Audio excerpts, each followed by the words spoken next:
I still remember the sound. Not the shouting, not the crying, but that sharp, stinging smack that cut through the Thanksgiving chatter like a gunshot. My daughter froze mid-sentence, her fork trembling in her hand. My son-in-law's smug smirk carved itself into my memory, a silent dare for anyone to challenge him. And everyone else, they just kept chewing, pretending it hadn't happened. That night, as I lay in bed staring at the ceiling, a cold truth sank in. If I stayed quiet, he would destroy her, piece by piece, until nothing remained. But I wasn't going to confront him in anger. My name is Margaret Cole. I'm 62 years old, a retired nurse, and a widow for almost a decade. For most of my adult life, it was just me and my daughter, Lily. I raised her alone, through night shifts, double shifts, and shifts where my feet ached so badly I would sit in my car after work and cry before I could even start the engine. But Lily made it worth it. She was my pride, my purpose. She grew into a talented graphic designer, clever, creative, fiercely independent, or at least, that's what I believed. She had dreams, plans, and a spark in her eyes that reminded me of her father when we were young. And then she met Adam. Adam was charming in that dangerous way some men are. He spoke with the kind of salesman's confidence that could make even a stranger feel special. He remembered people's names, cracked just the right joke, and always looked like he had somewhere important to be. At first, I was relieved, happy even, that Lily had found someone who seemed so devoted to her. But charm is often a mask, and his started to slip. Within a year, they were married, and I began to notice changes. Small ones at first, easy to brush aside if you weren't looking closely. Lily called me less often. She stopped meeting friends for lunch. She no longer talked about her projects or her future. Her laughter, the one sound that could brighten any room, grew scarce. Then came the makeup. Not the fun, playful kind she used to wear, but heavier layers, carefully blended to hide faint marks along her cheekbones or under her jaw. I would catch glimpses when she turned her head too quickly, or when the powder didn't quite cover the bruise. When I asked about them, she always had an excuse. She bumped into a cabinet, tripped over the dog, spilled coffee, and burned herself. Her voice would tighten just enough to warn me not to press further. But I've spent my life tending to wounds. I know what a fall looks like. And I know what it looks like when someone's been grabbed, hard. I wanted to confront Adam immediately, storm into their house and drag Lily out. But I also knew, charging in headfirst could backfire. Abusers are masters of control. They isolate their victims, twist their minds, and make them believe they have nowhere else to go. If I accused him without proof, Lily might retreat deeper into his grasp. No. What Adam thrived on was darkness, secrets, silence, and I was going to give him the one thing he feared most: light, cold, undeniable, blinding light. The breaking point wasn't a bruise. It was the silence. I had seen marks before, small, faint bruises she claimed were accidents. But this time, it wasn't what I saw. It was what I didn't hear. The spark in Lily's voice was gone, like someone had reached inside her and stolen it. One chilly Thursday evening, I decided to drop by unannounced. I brought her favorite soup, the one I used to make when she was sick. When the door opened, Lily stood there like a shadow of herself, eyes puffy, cheeks pale, lips trembling. Her hair was hastily tied back, as if she hadn't cared to look in a mirror all day. "Adam doesn't like surprises," she whispered, glancing over her shoulder. It wasn't just the words, it was the way she said them, like she was warning me, but also pleading with me to leave before something happened. Before I could respond, he appeared. Adam. Tall, broad-shouldered, smiling like a man on the cover of a lifestyle magazine. But that smile was for show. The moment his eyes locked on mine, it felt like a steel trap had sprung shut. He slid an arm around Lily's waist, pulling her into his side, not affectionately, but possessively, like he was showing me his property. "You should call first, Margaret," he said lightly. his tone polite but dripping with a silent threat. We wouldn't want to inconvenience anyone. Every instinct in me screamed to grab my daughter and run. But I didn't, because I knew predators like him feed on confrontation. If I pushed too hard, he'd push her further away from me and deeper into his control. I left with the soup still in my hands. I got in my car and parked a block away, my hands gripping the steering wheel so tight my knuckles turned white. I sat there for nearly 3 hours, watching the house, trying to calm the storm inside me. And that's when the truth hit me. Lily wasn't just in a bad marriage.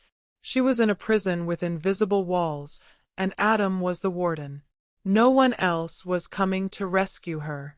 Not her friends. He had isolated her from them. Not the police. She'd never press charges without proof. If she was going to be free, I'd have to be the one to break the chains. That night, I called Paul, a former detective, an old friend, and a man who owed me a favor.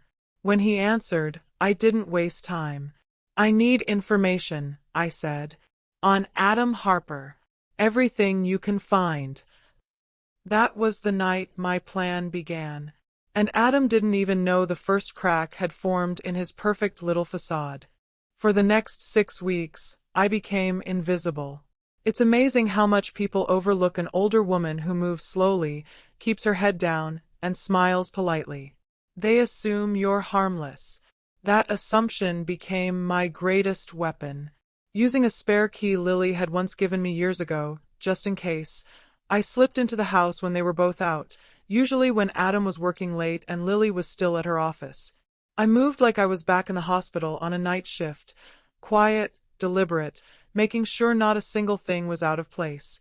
The cameras were tiny, no bigger than shirt buttons. I placed them in lamp bases, behind picture frames, even tucked one inside a hollow ceramic apple on the kitchen counter. Microphones went into the air vents, catching every syllable. The footage was worse than I feared. Adam's voice wasn't just harsh, it was calculated. Every insult was sharpened to cut deep.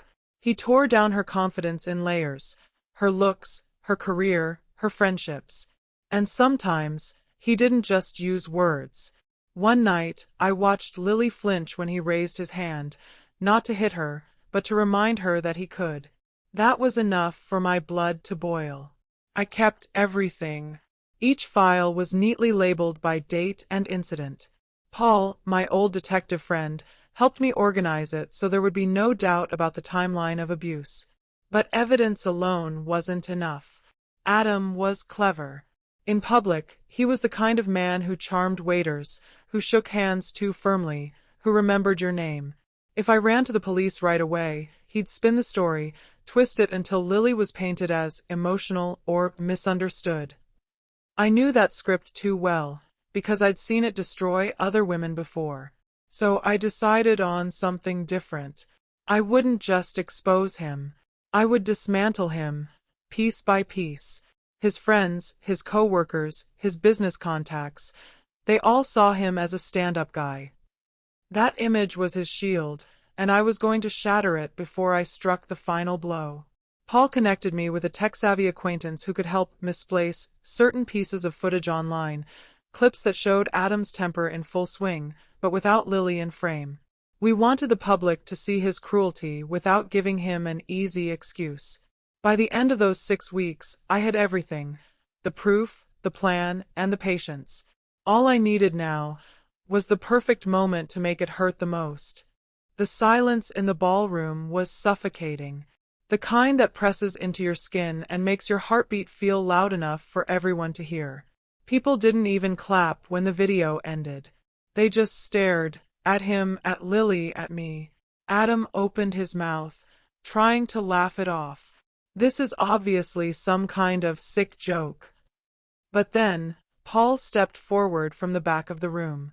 I'd asked him to attend, dressed in a suit, carrying a neat folder under his arm. Not a joke, he said calmly, his voice carrying across the stunned crowd. We have copies of this evidence stored in multiple locations, and we've already sent a set to the police. Adam's eyes darted around, looking for allies. But the faces that once greeted him with polite smiles now held disgust. One of the investors, an older man with silver hair, shook his head and walked out. Others followed, murmuring to each other in tones that were sharp enough to cut. Lily stood frozen at the edge of the stage. Her hands trembled, but she didn't look away from the screen even after it went black. It was as if she needed to burn those images into her mind, not to relive the pain, but to remember she wasn't imagining it. I moved toward her slowly, my heels clicking on the polished floor. "You're coming home with me," I whispered. For a moment, she didn't respond. Then, like a dam breaking, she collapsed into my arms. Adam took a step toward us. "She's not going anywhere," he barked. But the security team, already briefed by Paul before the event, closed in. One of them placed a firm hand on Adam's shoulder. "Sir, you need to leave." He tried to fight it, but every move he made just made him look smaller. Desperate. Weak. By the time the police arrived, the crowd had turned into a sea of murmurs and camera flashes. Reporters took notes furiously, already framing the headline in their minds. Adam Price, the golden boy of tech, exposed as an abuser. They cuffed him right there, in front of everyone. His eyes met mine for a fraction of a second, cold, full of rage, but underneath it I saw something else. Fear. As they dragged him away, Lily's grip on my arm tightened. She was still shaking, but there was something new in her voice when she whispered, "Thank you, Mom." For the first time in years, I allowed myself to breathe. The plan had worked. He wasn't just unmasked. He was finished. And this time, there was no shadow left for him to hide in. Security escorted him out in front of everyone. His tailored suit looked suddenly cheap, his confident stride reduced to a stumbling shuffle as cameras from guests' phones followed his every step. But that was only the public humiliation. The real blow came later that night. Paul, the ex-detective, had already delivered my meticulously organized evidence to the police. Every recording, every date, every photo was backed up in 3 separate locations. That same evening, an officer knocked on Adam's door to serve him with a restraining order, banning him from coming within 300 feet of Lily. By morning, the video from the gala had gone viral. News outlets ran the story under headlines like "Local Businessman Exposed in Shocking Gala Footage." The internet didn't forgive or forget. Hashtags calling for his arrest trended for days. 2 days later, his company issued a carefully worded press release. Adam had voluntarily resigned to focus on personal matters. The truth was uglier. Investors were threatening to withdraw funding unless he stepped down immediately. Several major partners severed ties, citing ethical concerns. His polished reputation, built over a decade, was gone in less than 72 hours. His family, who had always looked down on Lily, issued their own statement, claiming they were horrified by his behavior and stood with the victim. I almost laughed. They hadn't lifted a finger when the abuse was happening, but now that the world knew, they couldn't run from it fast enough. Then came the financial hit. With Paul's guidance, Lily and I filed for both criminal charges and a civil lawsuit for spousal abuse, emotional distress, and financial exploitation. We moved quickly, freezing his bank accounts and placing a lien on his assets before he could transfer them. The man who once bragged about his wealth suddenly found himself unable to pay his own lawyers. When Adam tried to call Lily, he got nothing but a cold automated voice telling him the number was no longer in service. He tried email, blocked. He even showed up outside my house once, shouting threats into the night. The police were there within minutes. The next morning, he spent 48 hours in a holding cell for violating the restraining order. The last time I saw him was in court. He avoided my gaze, his once perfect posture bent under the weight of public disgrace. Lily sat beside me, head high, hands steady. And for the first time in years, she looked free. Adam's fall wasn't loud. It was thorough. And that's exactly how I wanted it. Lily moved back in with me for a while.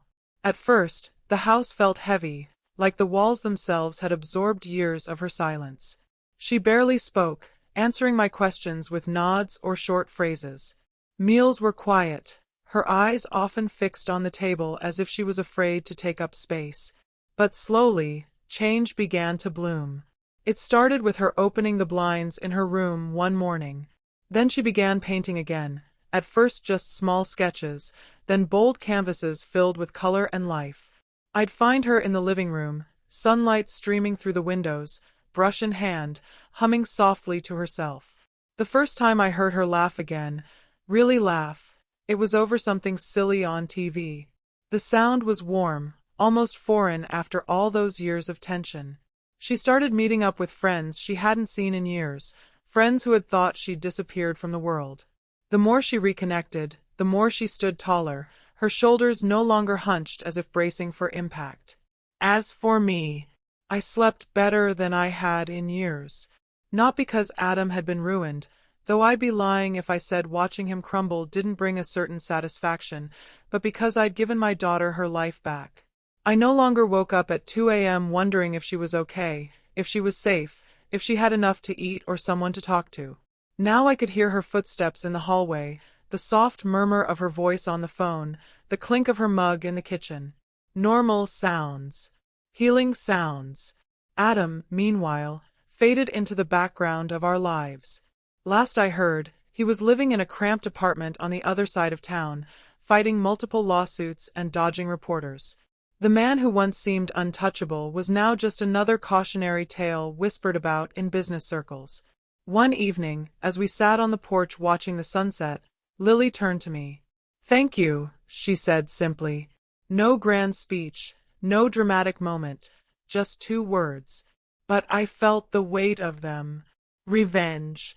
Yes, but more importantly, it was justice. Justice that had been planned, built, and executed with precision. Because justice isn't something you stumble into. It's something you prepare for, piece by piece, until the moment is right. And when that moment comes, it's not about making them suffer.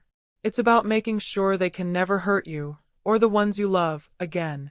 No one, not even family, has the right to control or break you. Justice doesn't always come knocking.